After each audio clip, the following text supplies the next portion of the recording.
The words echoed through the darkness. The woman you called your mother was never your real mother. Ateş stood completely frozen. He looked at the mysterious man. What did you just say? The man stepped closer. I said everything you believed about your childhood was a lie. Ateş shook his head. No, you're lying. The man smiled, then asked the woman standing behind you. Ateş slowly turned around. His mother was crying. For the first time, she looked completely helpless. Ateş whispered, "Is it true?" She couldn't look into his eyes. Ateş stepped closer. "Answer me." She finally raised her eyes. "Yes." Ateş's face changed. "You're not my mother?" She shook her head. "I'm sorry." Ateş stepped backward. "Then who am I?" She began crying. "I raised you because your real mother asked me to." Ateş couldn't breathe. "My real mother? She was alive when you were a child. Where is she?"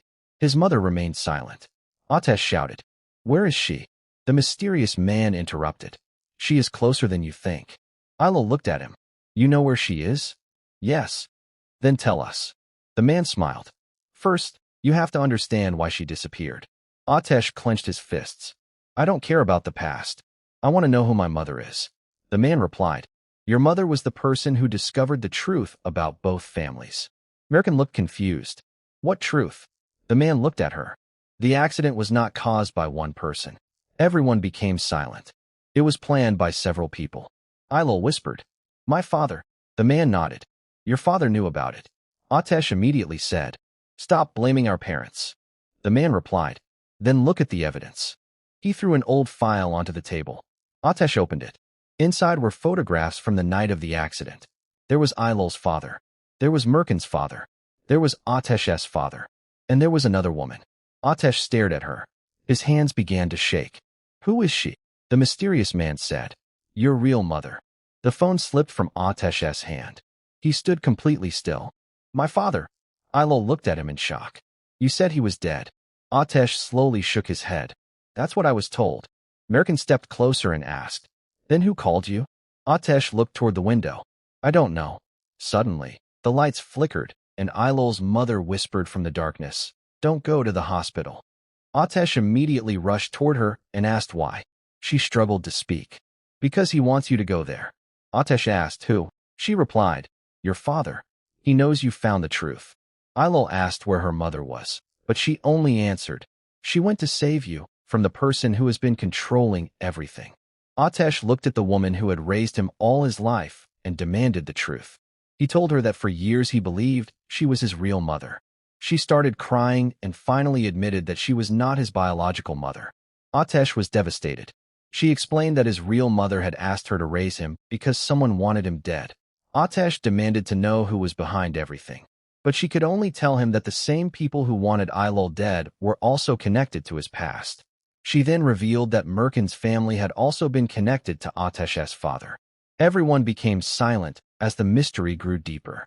Eylül suddenly noticed an old key lying on the floor. A number was engraved on it. Room 17.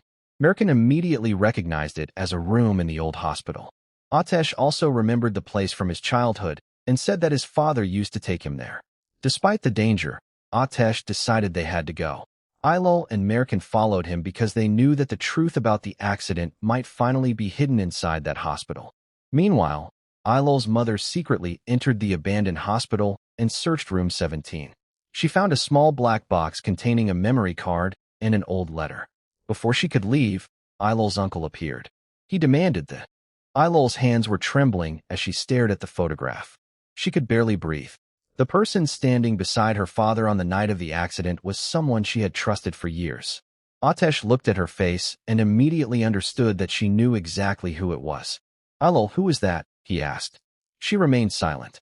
Tears slowly rolled down her cheeks.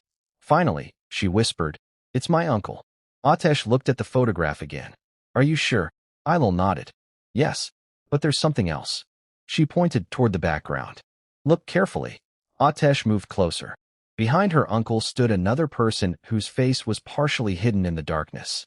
Mercan looked at the photograph and suddenly became pale. "I know that person." Ateş turned toward her. "Who?" Mercan hesitated before answering. "It's my father." Everyone became silent. Ateş looked between Eylül and Mercan. "Then both of your fathers were there that night." Eylül shook her head. But why would they be together? Mercan replied.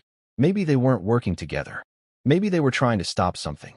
Ateş looked at the burned hospital behind them. Then the photograph is missing the most important part of the story. Ateş carefully examined the back of the photograph.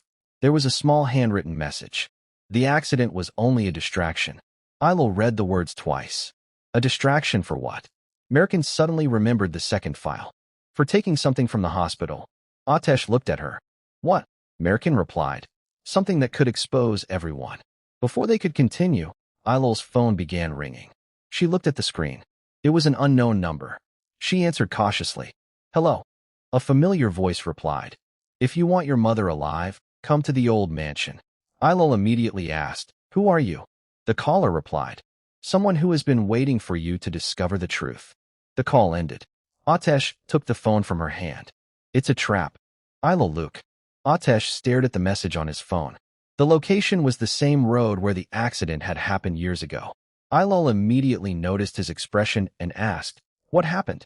Ateş showed her the message. My father wants me to come alone. Eylül shook her head. Then you are not going alone. Ateş replied. If I take you with me, they might use you against me.